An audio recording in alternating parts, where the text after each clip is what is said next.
KGF chapter 3 की शुरुआत होती है रमिका सेन के पीएम ऑफिस से।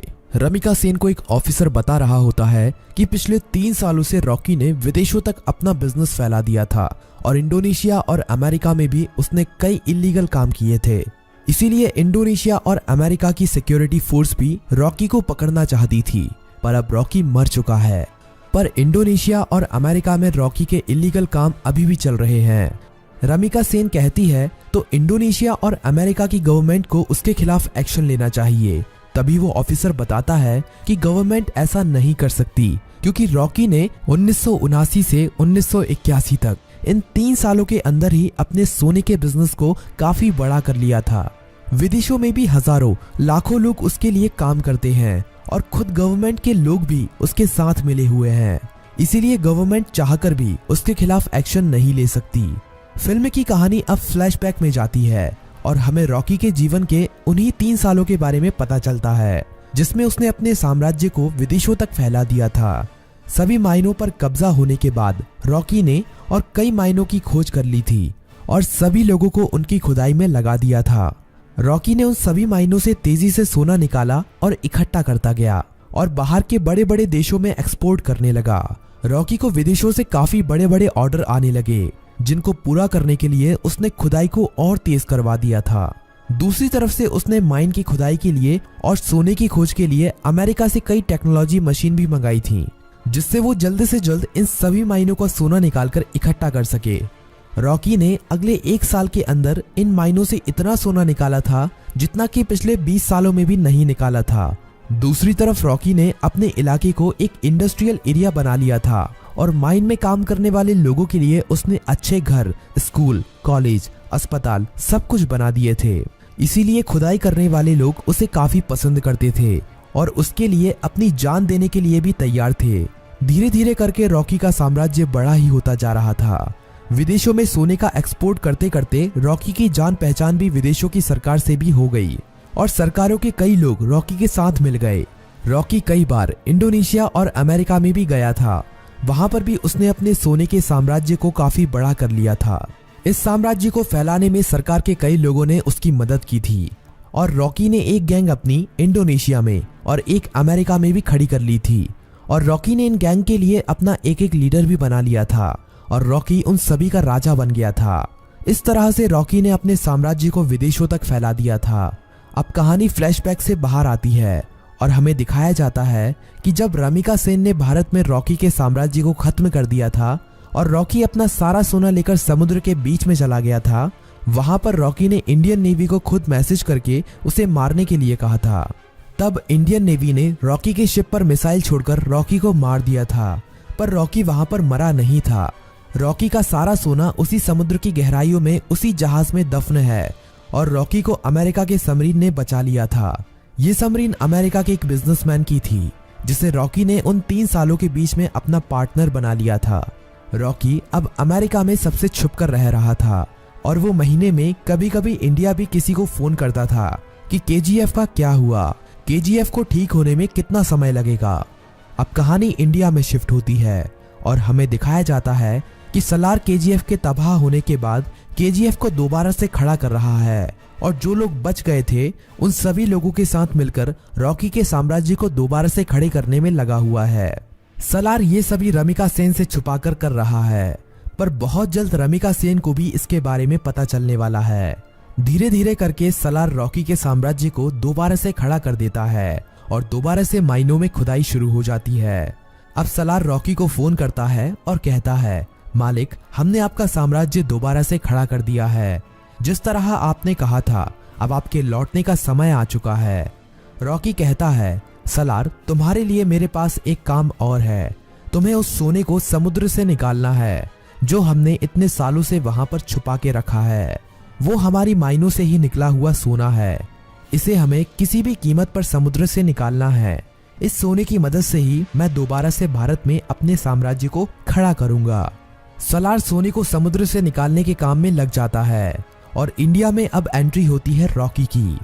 सलार अपने लोगों को कहता है कि मालिक कई सालों के बाद यहाँ पर पधार रहे हैं, उनके स्वागत में कोई भी कमी नहीं रहनी चाहिए। किसी को नहीं पता था कि ये मालिक कौन है। रॉकी अकेला ही अमेरिका से आ रहा होता है। केजीएफ में रॉकी का स्वागत धूमधाम से किया जाता है। सभी लोग रॉकी को देखकर हैरान थे क्योंकि उन्हें लग रहा था कि रॉकी मर चुका है, लेकिन रॉकी तो अभी जिंदा है। रॉकी अपनी माइनों का काम देखने के बाद सीधा मिलना चाहता था रामिका सेन से। सलार कहता है कि हम भी उसके साथ चलेंगे, पर रॉकी कहता है कि नहीं, मैं अकेला ही मिलने जाऊंगा। रॉकी अकेला ही अपनी रोल्स रॉयल कार में जा रहा होता है। तभी नाके पर पुलिस उसे पकड़ लेती है। पुलिस वाले जानते नहीं हैं कि वो रॉकी है। वो रॉकी के पास लाइसेंस ना होने की वजह से और ओवर स्पीडिंग होने की वजह से थाने ले जाती है। वहां पर रॉकी कुछ नहीं बोलता, बस अपने आदमियों को फोन कर देता है। थाने में बड़ा ऑफिसर आता है और रॉकी से चिल्लाकर बात करने लगता है। तभी पूरा पुलिस स्टेशन हिलने लगता है और कई हेलीकॉप्टर और बंदूक लेकर रॉकी के आदमी यहाँ पहुंच जाते हैं। उन आदमियों से एक आदमी रॉकी का लाइसेंस लेकर थाने के अंदर आता है और पुलिस को लाइसेंस दिखाता है। पुलिस वाला लाइसेंस पर रॉकी का नाम पढ़कर हैरान रह जाता है और रॉकी को वहां से जाने देता है। रॉकी अब सीधा रमिका सेन से मिलने के लिए जाता है। रॉकी के पहुंचने से पहले वो पुलिस वाला रमिका सेन तक ये खबर पहुंचा देता है कि रॉकी अभी भी जिंदा है।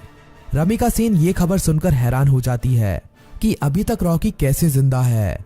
रमिका सेन को ये खबर भी मिल जाती है कि रॉकी के यहाँ आने से पहले किसी ने केजीएफ को दोबारा से खड़ा कर दिया है और केजीएफ से अभी भी खुदाई करके सोना निकाला जा रहा है। अब पीएम ऑफिस में एंट्री होती है रॉकी की। सभी लोग रॉकी को देखकर हैरान थे।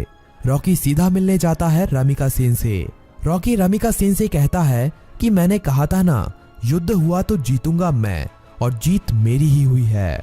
रमिका सेन कहती है कि अच्छा है, तुम जिंदा हो, अब मैं तुम्हारे सामने ही तुम्हारे केजीएफ को तुमसे छीन लूंगी। रॉकी कहता है कि उसकी नौबत ही नहीं आएगी। रमिका सेन रॉकी की इस बात को समझ नहीं पाती। तभी रॉकी वहां से चला जाता है। अगले कुछ ही दिनों में रॉकी रमिका सेन की सरकार गिरा देता है और सरकार में अपनी पार्टी को जिताकर अपने आदमी को प्रधानमंत्री बना देता है। रॉकी अब दोबारा रमिका सेन को फोन करता है और कहता है कि अब क्या करोगे, अब तो तुम्हारी सरकार भी नहीं रही। रमिका सेन कहती है कि अब मेरी जिंदगी का एक ही मकसद है, तुम्हारी मौत। रमिका सेन रॉकी के सभी दुश्मनों को इकट्ठा करती है। रमिका सेन इनायत खली से भी हाथ मिला लेती है और जितने भी रॉकी के देश विदेश में दुश्मन थे सभी को इकट्ठा करके रॉकी को मारने का प्लान बनाती है। रॉकी को मार पाना आसान नहीं था। रॉकी जितना अकेला खतरनाक था उससे ज्यादा खतरनाक उसके गैंग के लोग थे। रमिका सेन को इंडोनेशिया और अमेरिका की गवर्नमेंट से भी सपोर्ट मिलता है, लेकिन रॉकी जानता था कि रमिका सेन उसके केजीएफ को तबाह करने में अपना पूरा जी जान लगा देगी। रमिका सेन जानती थी कि रॉकी को उसके केजीएफ में घुसकर मार पाना अब काफी ज्यादा मुश्किल हो गया है, क्योंकि अब रॉकी ने अपने केजीएफ में मिसाइलों को रोकने के लिए अपने केजीएफ के चारों तरफ रडार सिस्टम और काउंटर मिसाइल रख दी हैं। अब अगर कोई भी उसके केजीएफ के अंदर घुसने की कोशिश करेगा तो वो मारा जाएगा। रमिका सेन जानती थी कि रॉकी को मारने के लिए उसको केजीएफ से बाहर निकालना पड़ेगा और अकेले रॉकी के मरते ही उसका सारा साम्राज्य खत्म हो जाएगा। इंडिया में अपनी गवर्नमेंट खड़ी करने के बाद इंडिया की गवर्नमेंट रॉकी के लिए एक काफी बड़ी पार्टी रखती है। इस पार्टी में विदेशों के बड़े बड़े बिजनेसमैन, बड़ी बड़ी गवर्नमेंट के लीडर आते हैं। रॉकी की सिक्योरिटी के लिए इस पार्टी में काफी ज्यादा सिक्योरिटी लगी हुई थी। रॉकी पार्टी में पहुंच जाता है। थोड़ा नाच गाना होने के बाद पार्टी में एंट्री होती है रमिका सेन की। रॉकी से थोड़ी बातचीत करने के बाद रमिका सेन कहती है कि अब समय आ गया है कि तुम्हारे साम्राज्य को यहीं पर खत्म कर दिया जाए। पर तभी रॉकी के चारों तरफ हजारों लोग उसके ऊपर बंदूक तानकर खड़े हो जाते हैं। रॉकी की खुद की गवर्नमेंट उसे धोखा दे देती है और विदेशों से आए हुए बिजनेसमैन भी उसकी मौत का तमाशा देखने के लिए वहां पर आए हुए थे। सभी विदेशों के बिजनेसमैन चाहते थे कि रॉकी की मौत होने के बाद वो केजीएफ पर कब्जा कर लेंगे और अपने बिजनेस को फैलाएंगे और ढेरों पैसा कमाएंगे। ये सब देखकर रॉकी खुद हैरान रह जाता है, पर रॉकी जानता था कि एक दिन उसकी मौत जरूर होगी, इसीलिए वो अपने आखिरी पल में भी निडर रहता है। रमिका सेन कहती है कि देखा, आखिर तुम्हारे लोगों ने ही तुम्हें धोखा दे दिया। इतना कहते ही सभी लोग रॉकी को गोलियों से भून देते हैं और रॉकी की मौत वहीं पर हो जाती है और फिल्म यहीं पर खत्म हो जाती है।